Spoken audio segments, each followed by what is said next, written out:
Je ne sais pas ce que vous en pensez, mais je pense à ces sessions comme quelque chose d'assez informel, dans le sens où on est tous experts dans notre espace. Donc, si vous avez des questions, des commentaires, ou n'hésitez pas à les écrire dans notre chat et les partager avec nous à la fin de notre session. On aura un peu de temps pour des questions.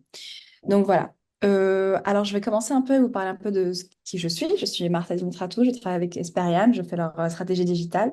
Je travaille aussi avec Women on Web, dont je sais que certains d'entre vous en font partie aussi, ainsi que Plan C aux États-Unis et Reprint Censored. Et je suis ici, je vais modérer cette conversation en tant que Reprint Censored, qui est une organisation dont Esperian et beaucoup d'entre vous, Centre DAS par exemple, font partie.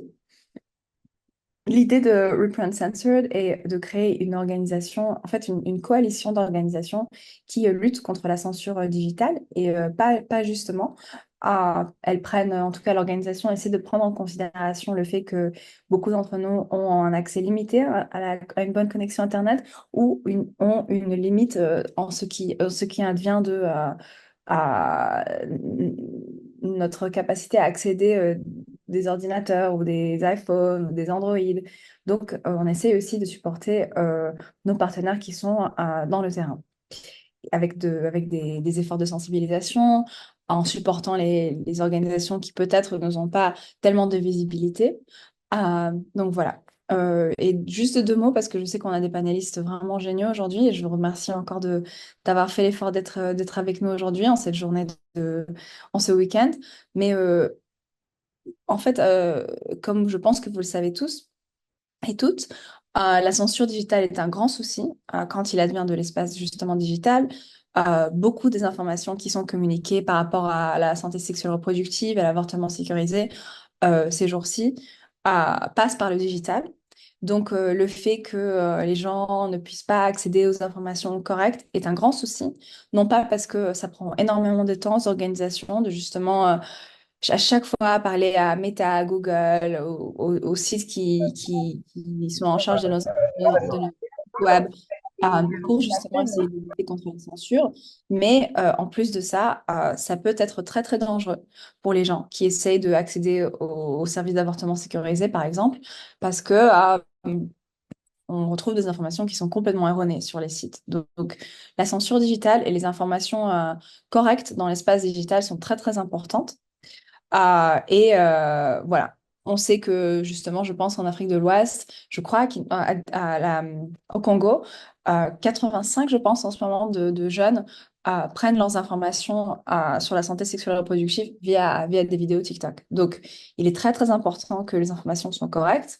On essaie de lutter contre la censure en faisant des projets créatifs, en travaillant en coalition, comme je vous l'ai dit, en créant des espaces de sensibilisation comme celui-ci. C'est pourquoi il est très important de créer ces espaces, euh, en essayant de créer des différents posts, des nouvelles pages Internet.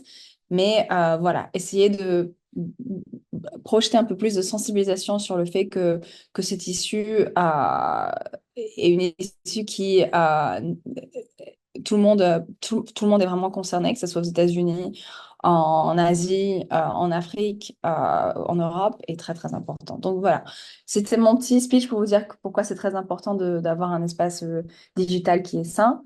Et je ne connais pas toutes les réponses, mais je sais que ce sont des sujets sur lesquels on est en train de réfléchir tous. Donc, je vous invite tous aujourd'hui d'y réfléchir et de nous partager nos solutions, vos questions. Alors, voilà. Et je voulais juste vous dire aussi qu'en Afrique, donc justement, on travaille avec des organisations comme Esperian ou même Safe to Choose qui ont des applications vraiment géniales pour que les gens puissent accéder aux informations dont ils ont besoin sans avoir forcément besoin d'une connexion Internet qui soit super rapide parce qu'elles travaillent en ligne, parce qu'elles sont privatisées, elles sont privées, pardon, et elles sont sécurisées dans le sens où on a toujours des organisations comme la Digital Defense Fund qui rentrent et qui font des audits sur nos applications pour être sûr que justement elles sont sécurisées. Voilà. Euh, je vais passer la parole à Freddy. Je vais laisser Freddy se présenter. Euh, on va faire un peu pas trop. On va essayer de pas être trop lent parce que je sais qu'on a beaucoup de personnes aujourd'hui dans le live, mais j'aimerais beaucoup entendre Freddy parce que Women Concern est un de nos partenaires en Afrique Ils font un travail vraiment génial et je sais qu'il a énormément d'expertise sur le sujet. Donc voilà, Freddy, je te passe la parole et je te laisse te présenter. Oui, merci, Martha. Euh, J'aimerais savoir si vous m'écoutez d'abord. Vous m'écoutez? Oui, moi je vous écoute. OK. Je crois que Martha ne m'écoute pas. Les Si, autres, si, je crois. si. Je t'entends, Freddy, mais j'ai l'impression que tu es un peu loin du micro, mais c'est pas grave. OK, Vas-y. OK. J'essaie de me rapprocher. OK. Comme Martha venait de le dire déjà, je m'appelle Peggy Bicetta. Je suis le directeur exécutif de Women Concern. Women Concern, c'est une organisation qui promeut les droits des femmes par l'autonomisation et l'éducation des filles, l'autonomisation des femmes et l'éducation des filles. Nous sommes basés à Bukavu, en République démocratique du Congo. Nous sommes partenaires de Seriam depuis maintenant plus de 3 ans. On a travaillé ensemble dans le domaine de la planification familiale et nous avons eu la chance de promouvoir les solutions numériques relatives à la planification familiale. Maintenant, ce que je vais vous présenter, c'est juste une analyse ici de notre expérience en ce qui concerne les défis que nous rencontrons euh, en matière de sensibilisation service des santé sexuelle et reproductive dans notre zone, surtout notre zone qui est qualifiée comme une zone de conflit. Comment est-ce que les, les applications comme celle de Resperian peuvent apporter solution dans une zone conflictuelle comme la nôtre. Bon, sans toutefois tarder, les défis sont multiples, mais j'ai essayé de relever quelques-uns que je vais vous présenter ici. Donc, j'ai fait la présentation du défi et j'en fais la présentation de la solution numérique comme des applications extérieures. Ici, euh, Women Concern n'a pas encore utilisé d'autres applications en matière de sensibilisation au service de santé sexuelle, sauf les applications d'Experian. Alors, tout ce que je vais présenter, c'est en relation, c'est une question de solutions qui peuvent être apportées par les applications Experian. Voilà. Le premier, le premier défi, c'est la crédibilité au service de santé. Dans une zone conflictuelle comme la nôtre, vous trouvez la, la population que la population a des difficultés à accéder les infrastructures parce que ils sont de fois endommagés, les autres restent inaccessibles suite à certaines zones qui soient qualifiées de rouges, donc inaccessibles par des raisons de sécurité. Il y a d'autres qui ne sont plus équipés parce qu'ils ont été pillés, détruits, et là, l'accès au service de santé devient un peu plus difficile. Et maintenant, la solution numérique ici, comme celle des Serian, permettent de fournir des informations médicales essentielles directement aux utilisateurs, même en l'absence de professionnels de santé. Elles offrent donc le guide pratique pour le soin des santé de base, les méthodes contraceptives et les soins aux femmes enceintes, sans même avoir un contact direct avec un médecin. Il y a aussi un deuxième défi, c'est la sécurité et l'instabilité. L'insécurité et la violence dans la zone de conflit empêchent les travailleurs du domaine de santé, des organisations humanitaires, d'accéder facilement aux zones, aux communautés vulnérables situées dans des zones conflictuelles, qui ont évidemment besoin de services de santé sexuelle et reproductive. Mais les solutions numériques, comme les applications extérieures, permettent de contourner des obstacles physiques liés à l'insécurité. Donc, elles peuvent être utilisées à distance pour fournir des informations sur la santé reproductive, réduisant ainsi la dépendance à des interventions interpersonnelles. Ici, nous allons aussi parler des tabous culturels et sociaux. Les croyances culturelles et les tabous autour de la santé sexuelle et reproductive peuvent freiner l'adoption de ces services par les communautés locales. Mais toutefois, les outils numériques offrent un accès direct aux informations. Les utilisateurs peuvent chercher des informations sur la santé sexuelle et reproductive en privé, ce qui les aide à surmonter les obstacles sociaux sans avoir à se confronter au tabou, soit à s'exposer. Donc, ils ont des informations d'une manière là secrète et les gens parviennent à comprendre et à prendre des mesures de protection sans savoir s'exposer au tabou et au type. Il y a aussi un autre défi qui est la mauvaise compréhension et la désinformation. Donc là, il y a les mythes, il y a les fausses croyances, il y a les manques d'informations fiables, qui sont aussi des obstacles majeurs à la planification familiale, comme vous le savez. Ici, donc, les applications numériques, comme celle des Serian, nous aident à offrir des informations médicales validées et traduites dans plusieurs langues, adaptées aux besoins de tous. Elle permet donc d'améliorer la compréhension des services de santé et de combattre la désinformation à travers une éducation de qualité.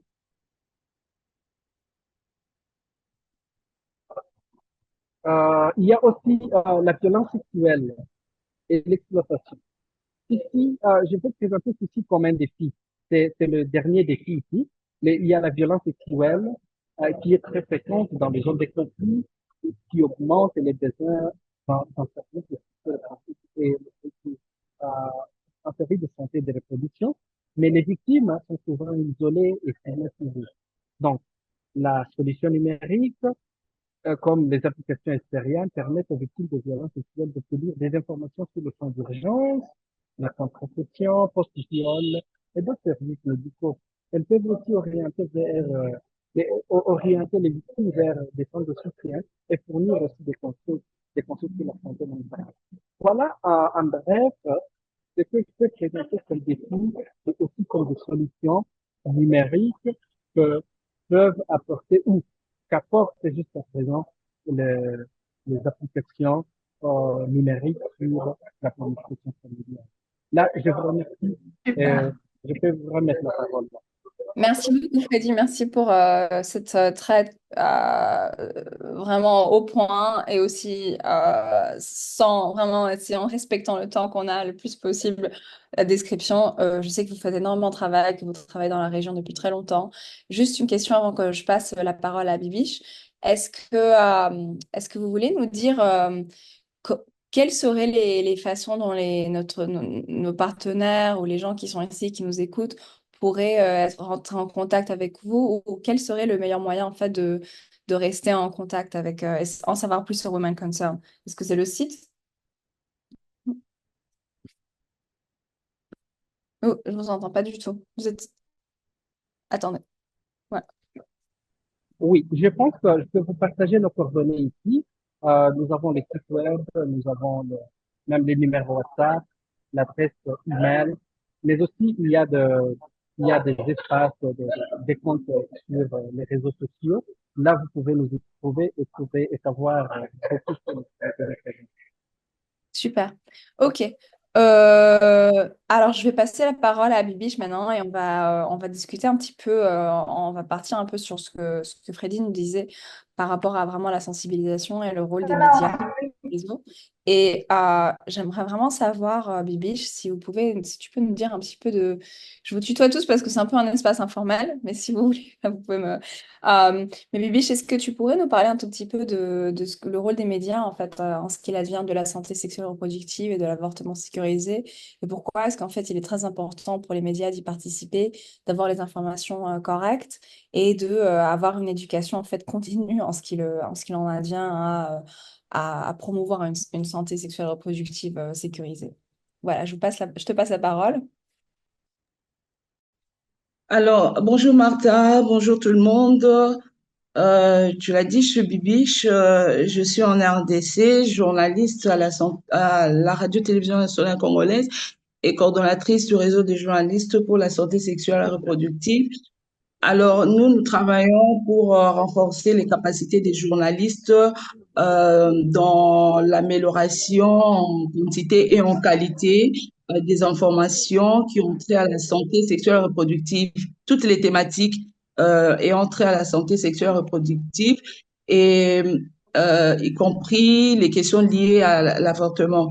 Alors, par rapport au rôle des médias, il faut dire que les médias, ils ont un rôle crucial pour briser les tabous culturels notamment et promouvoir la santé sexuelle et reproductive dans notre contrée, en Afrique, où ces sujets sont vraiment considérés comme des sujets tabous. Alors, nous savons que en diffusant des informations précises sur la santé sexuelle et reproductive, en abordant des sujets qui sont considérés comme tabous, comme je l'ai dit, des sujets comme la contraception, euh, même sur les affections sexuellement transmissibles, les menstrues et tout, et même l'avortement. Alors, à travers de programmes éducatifs, des articles, des reportages, les médias arrivent quand même à démystifier ces genres de sujets. Pour cela, c'est très important et c'est à cela que nous nous attelons. C'est très important de former des journalistes sur les enjeux de santé sexuelle et reproductive, y compris les impacts en fait de la stigmatisation. Parce qu'il faut dire que l'avortement fait objet de stigmatisation. Alors, quand on forme les journalistes par rapport à ces thématiques, ils jouent leur rôle dans la démystification de ces sujets et même dans leur rôle, hein, comme j'ai dit, dans l'impact de la stigmatisation. Et la formation permet aux journalistes de traiter ces sujets avec beaucoup plus de nuances et aussi beaucoup plus de compréhension de la matière. Et donc, il est aussi important pour permettre aux journalistes de jouer leur rôle dans la déstigmatisation de ce genre de sujet et de pouvoir briser les tabous. Il est important d'aider des journalistes à adopter en fait un langage respectueux et inclusif.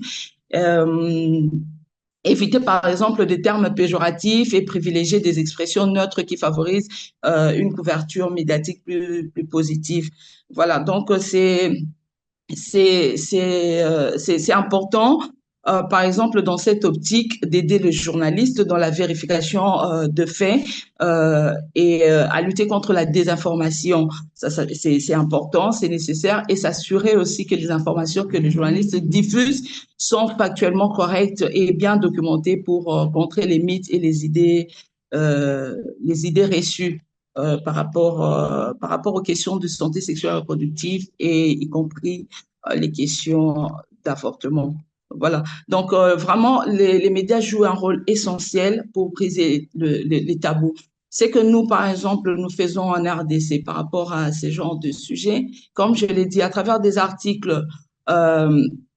des articles avec de faits précis, avec des informations correctes, vérifiées, on arrive à amener des sujets tabous comment à provoquer des discussions en fait, des débats, des échanges autour de ces sujets, à démystifier, à briser les tabous et aussi à faire comprendre que ce sont des sujets importants et lorsque on n'en parle pas, lorsque on ne discute pas autour de ce sujet, il y a tout de même des conséquences dans la société, il y a des conséquences autour de nous. Donc, on fait parfois fi de certaines informations qui sont importantes, qui sont essentielles, qui jouent un rôle important pour promouvoir la santé.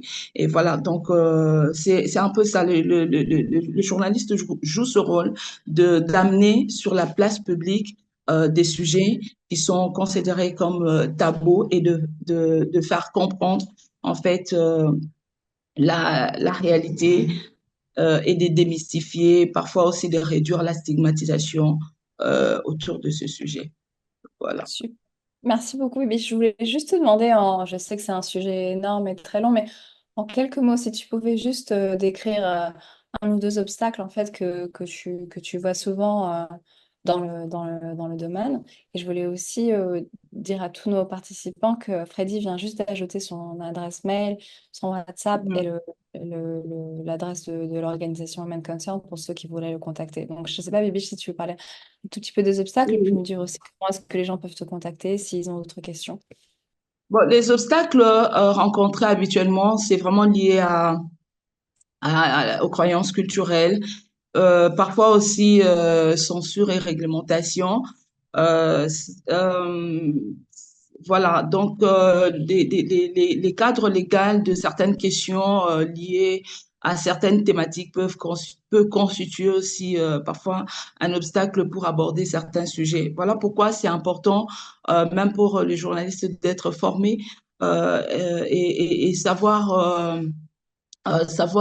développer des sujets euh, tenant compte de réglementations en vigueur, de réglementations dans le pays.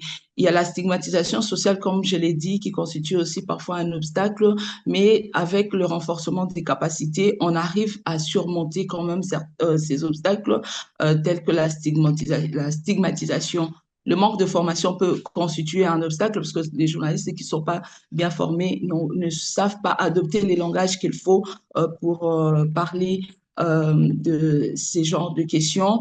Et voilà, la désinformation, voilà, la désinformation, les fake news peuvent constituer aussi des obstacles. Les réactions hostiles dues justement au, à la culture, ça peut constituer aussi des obstacles. La sensibilité même des sujets, ça peut constituer aussi un obstacle. Mais en fait, tous ces défis, comme je l'ai dit, ce sont des défis qui sont surmontables à travers plusieurs choses, notamment la formation, comme je l'ai dit, la formation, le renforcement des capacités, mais aussi des partenariats.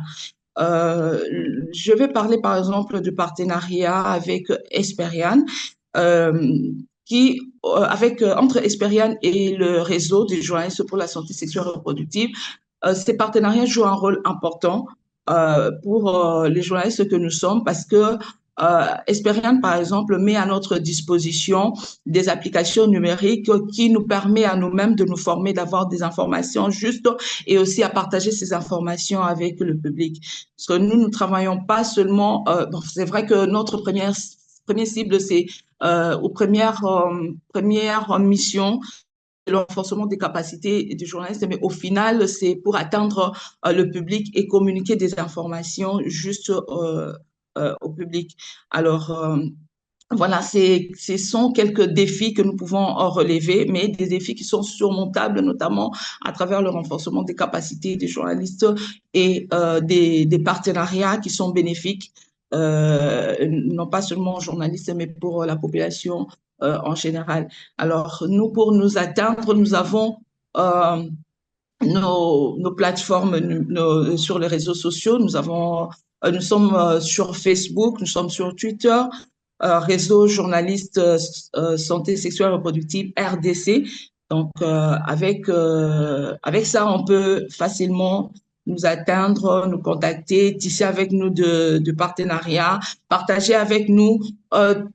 Voilà, toutes les organisations qui ont des choses à partager peuvent aussi nous contacter parce que à travers nous, on peut atteindre un large public pour partager des informations, des liens, des documents, voilà, des applications. Super, merci beaucoup, Bibiche. N'hésite pas à aussi taper les informations sur le chat si jamais tu veux, si jamais vous les avez manquées. On va aussi partager à la fin de cette conversation un mail avec toutes les informations qui ont été partagées, si jamais vous avez manqué quelque chose. Mm. Voilà. Bon, j'aimerais bien passer maintenant à Eliane. Eliane qui est avocate et coordinatrice pour Pocahjuma Résilience. Et j'aimerais juste en fait en savoir plus si c'est possible, sur l'impact que justement l'aspect juridique peut avoir sur la protection de la santé sexuelle reproductive et de l'avortement sécurisé. Comment est-ce que et si enfin, si jamais tu pouvais nous donner quelques conseils, si jamais nous sommes dans et je sais que c'est assez facile et schématique de le dire et que c'est une grande conversation, mais disons que voilà, je suis une personne qui cherche ou qui se trouve, qui ne connaît pas exactement ses droits quand il advient justement à avoir un avortement sécurisé. Est-ce que tu peux nous donner un peu un petit aperçu des conseils juridiques qu'on devrait leur donner et comment est-ce qu'on peut mieux se protéger et quelles sont les sources en fait pour mieux se protéger, je dirais, quand on veut avoir un avortement sécurisé? Voilà, je te passe la parole. Tu vas un petit peu nous parler de l'organisation aussi, parce que je sais que c'est une organisation super de travail. Et voilà. Merci beaucoup. Bonjour à tout le monde.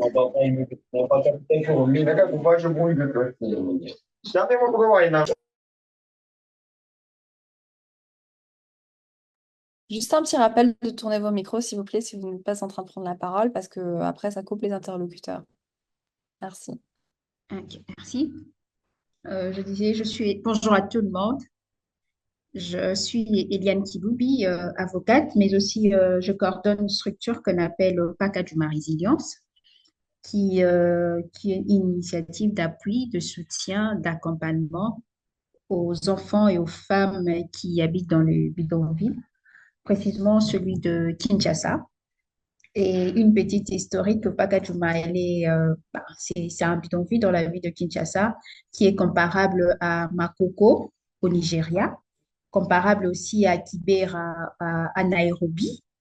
La grande majorité de ces de populations qui habitent dans le bidonville tel que Pacajuma, ce sont plus de femmes et deux enfants, bien entendu. Mais cette majorité de femmes qui sont exposées par les activités liées au commerce de sexe, parce que selon les études et l'expérience que je suis sur le terrain, les commerces de sexe restent comme leur seule activité qui leur permettent d'avoir accès à un peu de moyens pour combler certains besoins. Et notre objectif, c'est de couper ces cycles de dépendance du commerce de sexe comme le seul moyen de survie. Parce que ce n'est pas seulement le commerce de sexe qui peut nous produire le moyen pour vivre, mais il y a aussi beaucoup de moyens, surtout pour la femme qui est considérée comme l'actrice de développement dans une société. Et face à cette activité liée au commerce du sexe, cette femme qui est aussi exposée par plusieurs maux, entre autres l'avortement non sécurisé, les maladies sexuellement transmissibles, comme Madame Bibiche venait de le dire. Il y a aussi le grossesse non désirable. Donc, il y a plusieurs maux que cette femme est exposée. C'est ainsi nous nous focalisons beaucoup plus sur la femme et bien entendu aussi sur l'enfant. Et déjà, d'entrée de jeu, nous devons savoir que la République démocratique du Congo est parmi les pays qui ont adhéré et ratifié même plusieurs textes au niveau africain, voire même au niveau international. Et récemment, même, nous venons tous de célébrer la Convention de Maputo. Nous savons que c'est un grand pas pour la République démocratique du Congo. Et déjà, vous savez que nous avons 51% de la population qui est féminine. Et voilà la raison pour laquelle nous sommes aussi adhérés à cette convention. Et c'est un avantage d'avoir beaucoup plus de femmes, mais c'est aussi un désavantage, entre guillemets. Pourquoi? Parce qu'il y a plusieurs difficultés connaissant aussi les réalités socio-économiques de notre pays. Et il y a un problème, je peux le dire, il y a un problème sérieux. Bien que nous avons des textes que nous avons déjà ratifiés au niveau international, soit africain, mais au niveau national aussi, il y a déjà plusieurs textes qui sont déjà dans le cadre légal. Je peux dire que notre cadre légal est assaini, mais il y a la plus grande difficulté, soit les défis, c'est la non-vulgarisation de ces lois, ou soit de ces textes, mais aussi la sensibilisation. Déjà, sur le plan juridique au niveau national, et je vous dis il y a une loi de, bon, en fait, je vais écrire sur le chat, c'est la loi numéro 18/35 du 13 décembre 2018, fixant le principe fondamentaux relatif à l'organisation de la santé publique. Et dans cette loi, lorsque nous voyons même dans le préambule et les articles suivants, on dit que, je crois que c'est l'article 3 qui dit, qui parle de la planification familiale qui constitue même le socle de l'information dans une société. Bien entendu, dans la société, quand on parle de la société, on voit le couple, on voit toutes les structures possibles. Mais dans le bidonville comme celui de Pacadumont, soit dans notre société, nous constatons je dis toujours que ce n'est pas vraiment le tabou qui est un plus grand problème dans notre société, mais plutôt c'est le manque d'information. Voilà même le grand défi lié à la sensibilisation et la vulgarisation de certaines lois. Bien qu'on dit que nul n'est censé ignorer la loi, mais le problème en est qu'il y a de ces communautés, soit dans nos communautés, il y a une difficulté aussi pour accéder à certaines lois, à certains textes. Madame Bibiche l'a dit, il y a des journalistes, un réseau de journalistes qui sensibilisent sur toutes ces questions, sur toutes ces thématiques. C'est bien beau, mais il y a une difficulté parce que même ces réseaux, soit nous-mêmes aussi, le juriste que nous sommes aussi ignorants de certaines lois. Pourquoi? Parce que il y a toute une structure, ou soit il y a des institutions habilitées à faire la sensibilisation qui ne le fait pas. Ou soit quand la sensibilisation est faite, prenons le cas de cette loi, mais elle n'est pas faite de façon, je peux dire, beaucoup plus large pour permettre à la population, à une bonne couche de la population, d'avoir connaissance liée à toutes ces questions qui restent cruciales. Et dans cette loi même, on parle de la santé de la reproduction. Mais combien de populations ont accès à cette information? Même ceux qui sont au niveau des organisations de la société civile. Donc, sur le plan juridique, je peux dire que le cadre juridique est bien garni. Le plus grand problème, le plus grand défi est lié sur la sensibilisation et la vulgarisation. Et surtout dans le cadre comme celui de Pacajuma, les bidonvilles, donc les problèmes est lié beaucoup plus sur l'information et la sensibilisation. Mais déjà, avec ce que Espérion est en train de faire, donc nous sommes déjà dans une collaboration avec Esperia. Et nous avons approché une fois de plus la population au niveau de Pacajuma. Nous étions aussi même avec le docteur Zachary pour certaines séances. Et il y a le besoin, il est là. Le besoin, il est là. La population, beaucoup plus la femme, la jeune fille qui est ignorante de toutes ces questions. Et il y a aussi un défi qui est lié au-delà du cadre légal, il y a aussi un défi lié sur le plan de la communication. La communication, quand je parle de la communication, je vois cet ensemble d'outils de la communication, entre autres le téléphone Android. Je vois aussi l'aspect de réseau, en fait, de la connexion, qui est aussi un problème sérieux dans notre pays, bien que nous utilisions plus le réseau social, mais il y a un problème, un défi lié à la connexion. Et il y a aussi le défi aussi lié à l'électricité. Et ce sont vraiment ces défis sur le plan, au-delà du plan légal, ce sont ces défis-là qui ne permettent pas à ce que la population, soit la femme, soit aussi à même de connaître toutes ces informations pour leur permettre aussi à être beaucoup plus indépendantes, je crois, sur toutes ces questions liées à la santé de la reproduction, le planning familial, voire même l'avortement sécurisé. Et j'ouvre la parenthèse, je vais l'enfermer très vite. Récemment, nous avons eu un dossier dans un centre de santé où la femme, la jeune fille elle a dit que je devrais avorter, mais le médecin disait que non, tu ne peux pas avorter parce que entre guillemets, c'est un péché. Et la fille, heureusement qu'elle a évoqué, non, aujourd'hui, nous avons, la RDC a signé une convention, je peux avorter parce que voilà la situation à laquelle je me trouve. Mais c'était vraiment un grand débat. Donc, du coup, le défi aussi lié à la sensibilisation et la vulgarisation de bonnes informations. La population a des informations, mais ce ne sont pas de bonnes informations. La population, soit je peux dire, il y a aussi cette communication je peux dire, entre les amis, entre le parent. Ce n'est pas vraiment du tabou parce que dans les cas comme celui de Pacajuma, les gens savent les informations, mais ne savent pas de bonnes informations. Là aussi, c'est un peu cette nuance que je voulais ajouter. Donc, le défi aussi sur les bonnes informations, sur la vulgarisation, soit de la communication de bonnes informations. Voilà un peu en gros. Merci. Merci énormément. C'était une très belle, très intéressante, très intéressant compte rendu de ce qui est en train de se passer. Et je te remercie énormément de nous avoir parlé un peu des défis aussi et de vraiment quelles sont les populations qui sont les plus touchées.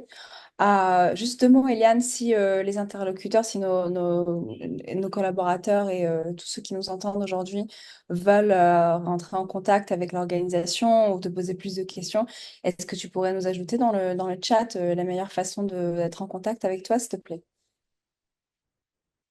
D'accord, je ne manquerai pas, je le fais tantôt. Merci. Super, merci. Alors, je vais passer à Zachary, mon collègue de Esperian, qui va finir un peu les questions du panel et après on va prendre quelques questions et les ouvrir à vous tous si vous avez d'autres questions à nous poser. Alors, Zachary, j'aimerais un peu savoir comment est-ce que les outils numériques, comme justement les applications d'Esperian, peuvent-elles en fait contribuer à améliorer l'accès à l'information sur la santé sexuelle et reproductive, que ce soit en Afrique, où je sais qu'Esperian, on travaille aussi un peu partout dans le monde. Donc, bon, on va se focaliser sur l'Afrique ici, mais ce sont des stratégies aussi qu'on utilise en Amérique latine et en Asie et un peu partout dans le monde. Et en fait, quel retour recevrons-nous des utilisateurs? Comment est-ce qu'on peut aussi après améliorer les applications ou qu'est-ce qu'on entend en fait par rapport aux applications? Et je vais juste dire que Zachary et moi, on était ensemble à un événement à Dakar, à Sénégal, de la Kimpavita, qui est une organisation panafricaine et écologique qui a fait un très bel événement avec nous. Et Zachary et moi, et dis-moi si j'ai tort, Zachary, mais on a eu tellement de retours de gens qui passaient par notre stand qui nous ont dit, ah oui, nous, on a évidemment l'application, évidemment, on connaît l'application, on l'a téléchargée depuis longtemps, elle est très connue. Moi et mes amis, on utilise l'application Esperian, donc c'était voilà, une façon très directe de voir comment est-ce que nos applications marchent dans la région. Évidemment, on n'y est pas toujours, on n'a pas toujours des événements avec Kimpa, mais je te laisse la parole pour nous dire un peu plus comment est-ce que les gens peuvent se retrouver et quel est le genre de feedback que nous, on reçoit. D'accord. Merci, Martha. Bonjour à tous. Merci d'être venus à cet événement. Voilà, donc c'est vrai que nous l'avons organisé un peu plus vite, mais heureusement, il y a du monde. Je suis surpris.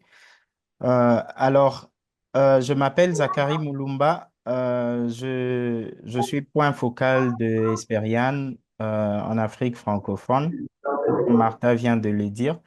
Et nous avons participé à beaucoup d'événements en ligne et aussi d'autres événements en présentiel comme celui de Dakar. Alors, je vais présenter euh, en bref les applications Esperian.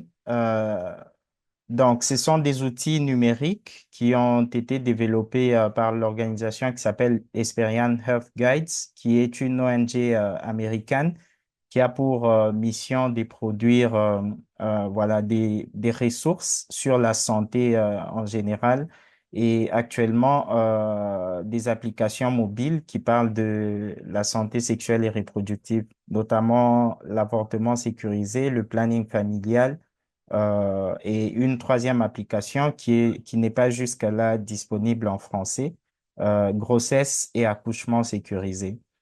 Donc, voilà, depuis la mise en place de ces applications, donc nous avons reçu beaucoup de feedback, ce qui nous permet d'ailleurs de les améliorer au jour le jour. Donc, il y a par exemple des gens qui nous disent que les applications leur facilitent l'accès à l'information, surtout en Afrique. Comme vous le savez, nous sommes confrontés à beaucoup de problèmes socio-culturels, religieux, qui font à ce que les sujets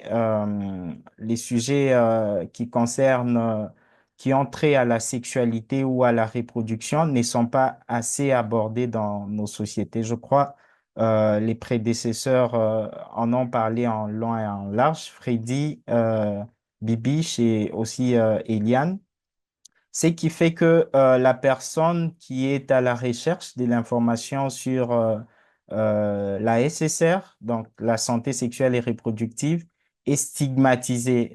Donc, juste le fait de rechercher de l'information, par exemple, si c'est une jeune fille, on va lui demander pourquoi tu veux savoir. Donc, sûrement, tu as déjà adopté un certain mode de vie. Bon, déjà, la personne se sent stigmatisée et ce qui fait que beaucoup de jeunes recours à des moyens qui sont pas très formels, notamment les réseaux sociaux, l'Internet, pour avoir accès aux informations. Alors que tout ce qui est sur Google ou tout ce qui est actuellement sur les outils d'intelligence artificielle comme ChatGPT, que les gens utilisent beaucoup trop maintenant, toutes ces informations ne sont pas correctes et ne sont pas adaptées à certains contextes en ce qui concerne la santé. Voilà.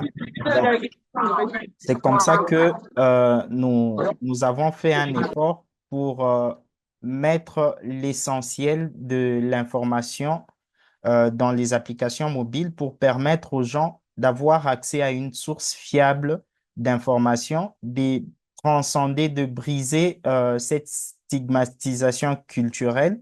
Parce que déjà, à partir de la chambre à coucher ou du salon, donc les jeunes peuvent entrer sur leur téléphone et avoir accès à toutes les informations qu'ils ne peuvent pas aller demander par exemple, aux parents ou aux pasteurs à l'église, parce que juste le fait de poser la question, vous êtes stigmatisé. Pourquoi tu veux connaître des informations sur la planification familiale? Donc, ça veut dire que tu es déjà sexuellement actif ou voilà. Donc, et le comble, c'est que, comme l'exemple que Eliane vient de soulever, même certains médecins ne sont pas capables de fournir une vraie information, une information fiable à leurs patients. Déjà, le médecin lui-même, il stigmatise déjà son patient, ce qui fait que les gens ne s'ouvrent pas assez et il s'ensuit une carence en information ou une désinformation avec toutes les conséquences possibles. Voilà, donc deuxièmement, les utilisateurs nous ont rapporté que les applications sont d'une aide inestimable parce que elles sont adaptées à certains contextes locaux. Donc, il y a des langues, l'application est disponible en plusieurs langues, plus de 11 langues, dont certaines langues qui sont parlées en Afrique, comme le Kinyarwanda qui est parlé au Rwanda, le Swahili qui est parlé en République démocratique du Congo, en Tanzanie, en Ouganda et dans une grande partie des pays de l'Est. Il y a par exemple le Igbo qui est parlé au Nigeria. Donc, il y a le Luganda qui est parlé en Ouganda. Donc, il y a beaucoup de langues qui sont disponibles et cela permet aux utilisateurs, même ceux qui n'ont pas une formation en français ou soit en anglais ou en espagnol, d'avoir l'accès à l'information.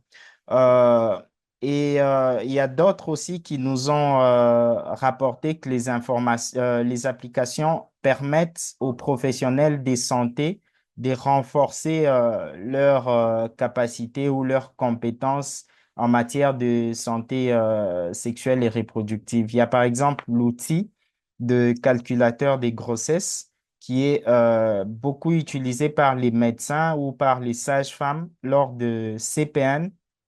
Donc, c'est un outil qui est contenu dans l'application Avortement sécurisé et planning familial qui permet de calculer l'âge de la grossesse justement seulement à partir de la date des dernières règles et avec précision.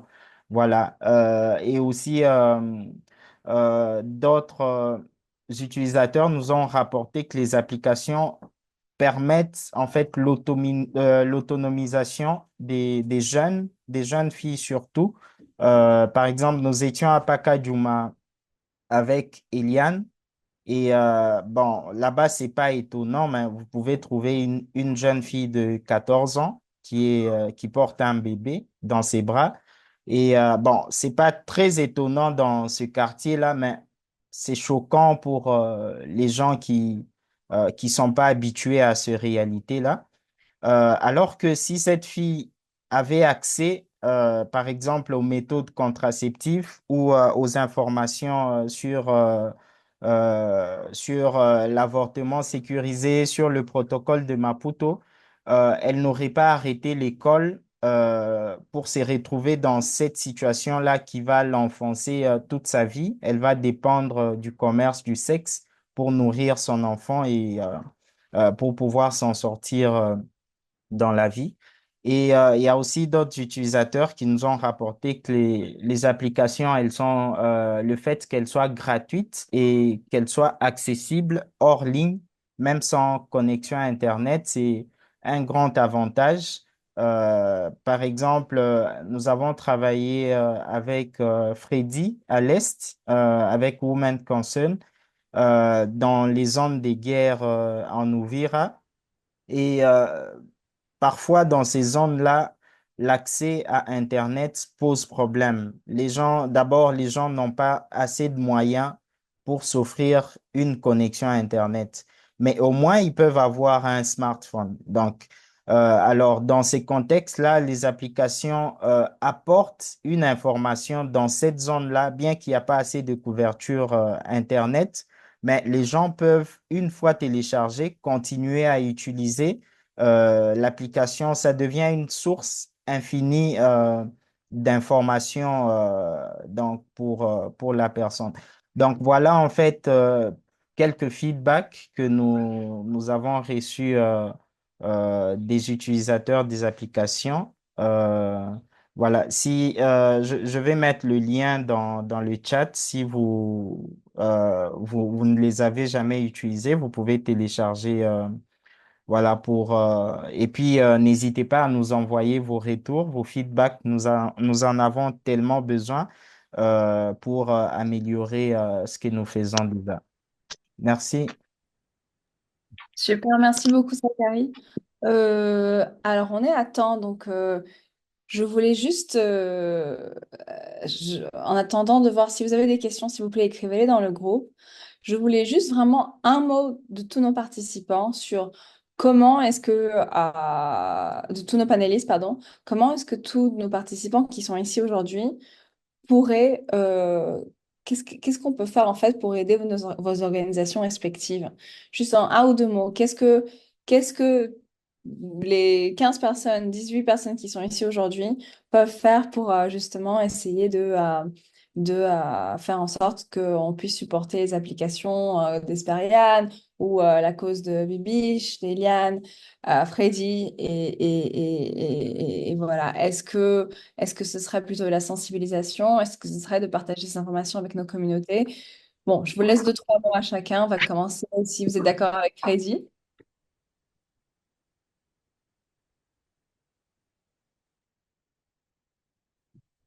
Bon, je ne sais pas si Freddy nous entend. Si Freddy nous entend pas, je vais demander à Bibiche. Bibiche, un ou deux mots, comment est-ce qu'on peut... Oh, Ok.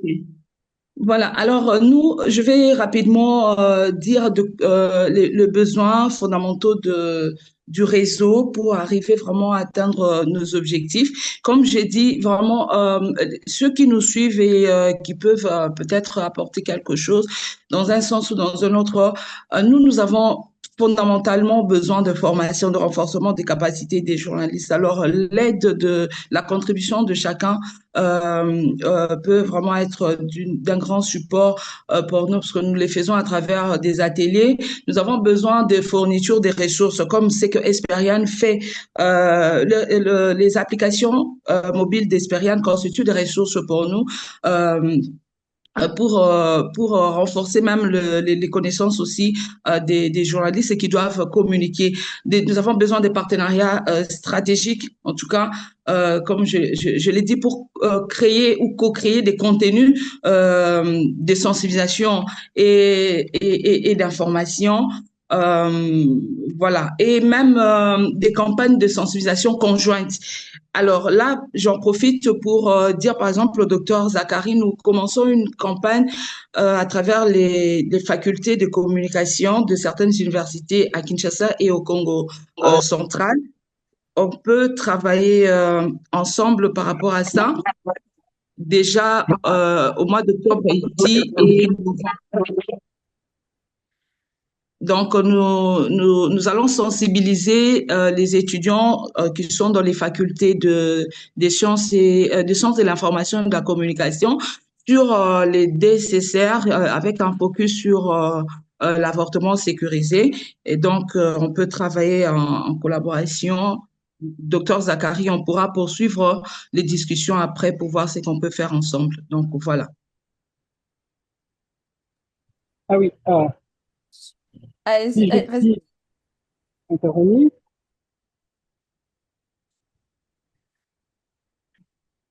est-ce que je peux intervenir aussi? Oui, mais vraiment 2 mots. Parce que je vois que Amour vient nous rejoindre et j'ai vraiment envie de lui donner 2 minutes de parole. Ok, merci beaucoup. Pour nous, Women Concern, en tant qu'organisation chargée de faire la sensibilisation, mais aussi la capacitation des prestataires des services de santé de reproduction, nous avons aussi besoin d'un partenariat stratégique entre notre organisation, les médias, comme Bibiche, je crois qu'on va entrer en contact avec Bibiche, mais toutefois, nous voudrions aussi avoir des partenaires qui soient techniques et financiers parce que nous voulons porter à l'échelle nos actions de sensibilisation et faire connaître les applications.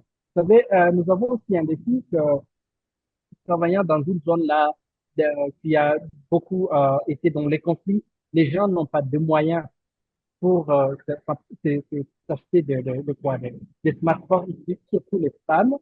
Et dans ce sens-là, nous sommes en train de faire quoi, le renforcement des capacités économiques des femmes à travers d'autres projets, mais travaillant parallèlement avec la sensibilisation sur la planification familiale à travers les applications. Donc, avoir des partenaires financiers qui peuvent nous accompagner dans ces campagnes-là, ça pourrait aussi nous être utile. Merci beaucoup. Merci beaucoup, Freddy. Je vais juste donner la parole 2 minutes à Amour qui vient nous rejoindre. Amour, si tu nous entends, est-ce que tu peux juste donner quelques mots sur l'organisation et sur les défis que tu as rencontrés par rapport à l'accès à l'avortement? Et puis on va finir avec Eliane et Zachary. Et aussi un mot sur comment est-ce qu'on peut supporter l'organisation et tes efforts. Merci beaucoup. Bonjour Marthe, bonjour tout le monde. Je m'excuse beaucoup, j'ai eu un souci de connexion. C'est pas facile chez nous avec la connexion.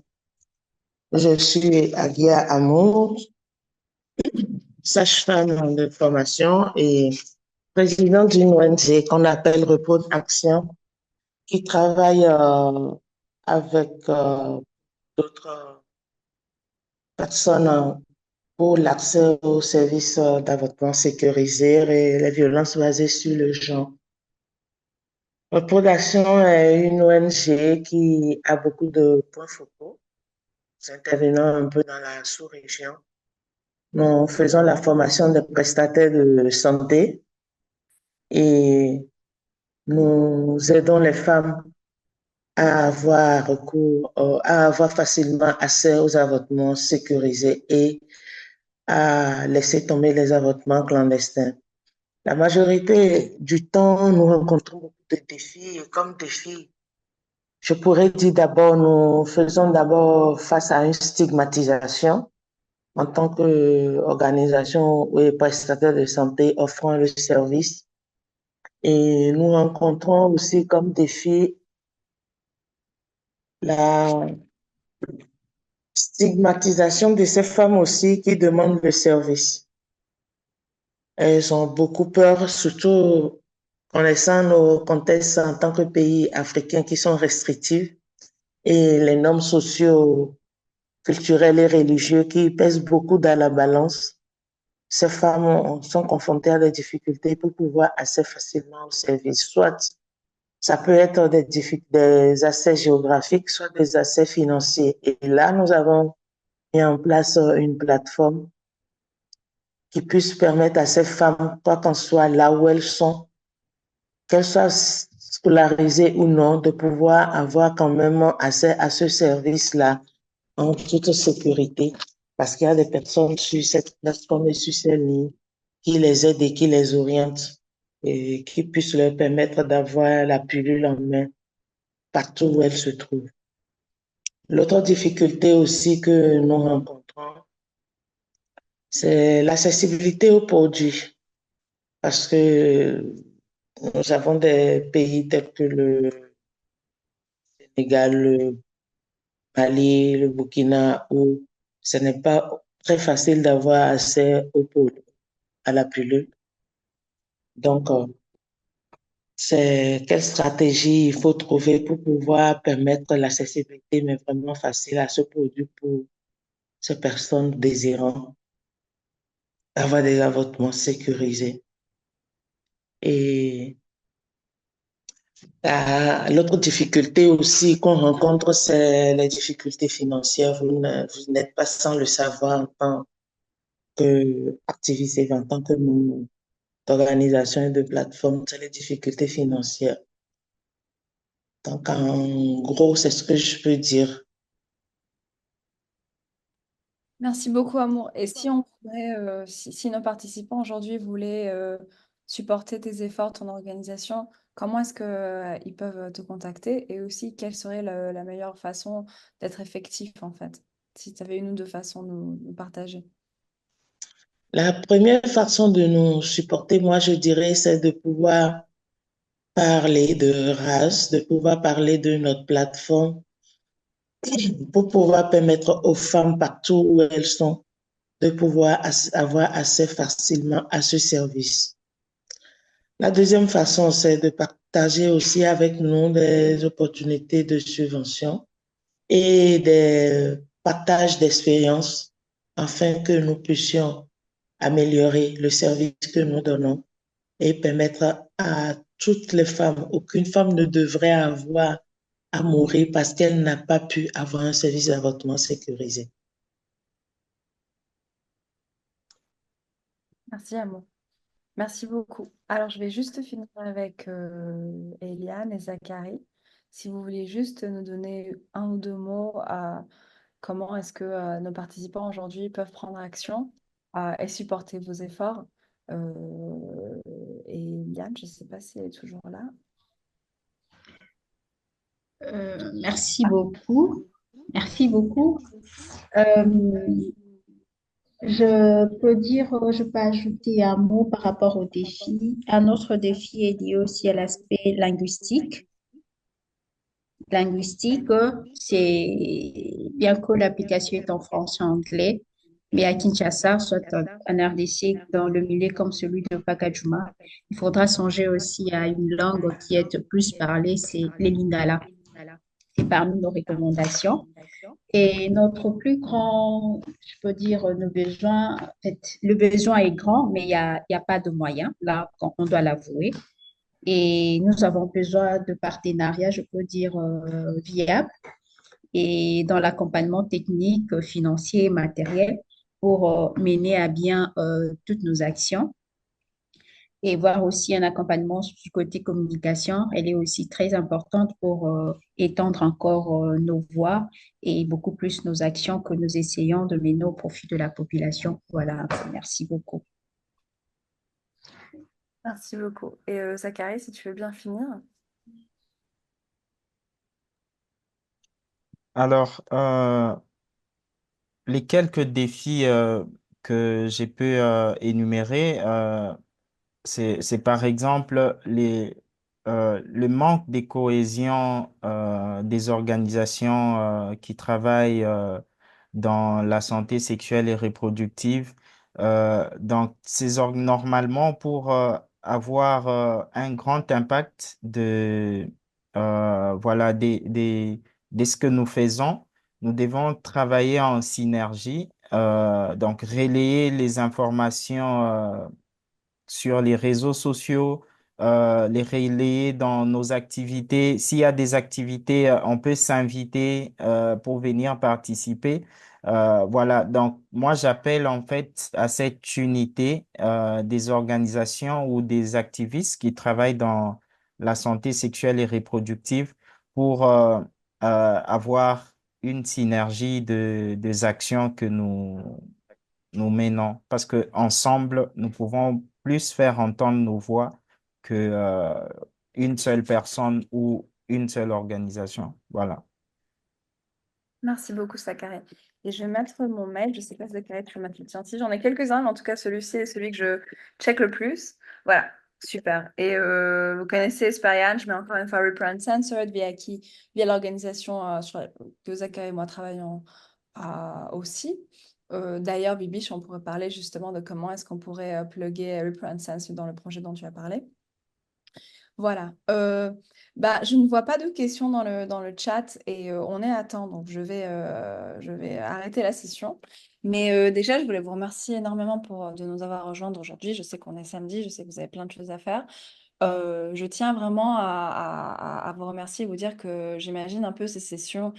Je ne sais pas ce que Zachary en pense, mais d'une façon un peu informelle, pour qu'on se retrouve tous ensemble et qu'on discute un peu des défis, des difficultés, des solutions, et qu'on crée justement cet espace que j'ai entendu tellement tous en fait et toutes en parler, qui est un espace de coalition, discussion, synergie entre ce qui se passe entre organisations. Donc voilà, on n'a pas toutes les solutions, mais je pense que le fait qu'on puisse, voilà, en un samedi, se rejoindre tous dans cet espace numérique et discuter des défis digitaux était très important. Je vous invite à nous écrire et à nous dire quels autres sujets, thématiques ou problèmes vous voudrez qu'on adresse à nos prochaines sessions. Et est-ce que si vous avez aussi des panélistes que vous voudrez qu'on invite, on serait beaucoup ouvert à ça. Via Reprint Censored, mais ce sera en anglais. On aura une session la semaine prochaine avec la Electronic Frontier Foundation, la frontière électronique, qui fait un travail digital, ainsi que nos partenaires à Tech for Peace, qui font du travail sur la censure et les shutdowns des connexions Internet en Afrique et en Asie. Si c'est intéressant, je vous envoie le lien. Je vous dis ça parce que ce serait cool d'avoir quelques-uns d'entre vous aussi faire partie de ces discussions et parler un peu des défis qu'on retrouve en Afrique de l'Ouest parce que tout le monde est très, très intéressé et peut-être qu'il y a des opportunités aussi de fonds, en fait. Voilà. Sur ce, je vous souhaite un week-end, le meilleur week-end que vous aurez cet octobre, cette année, et à très vite. Voilà. Merci à tous. Je vais fermer la session.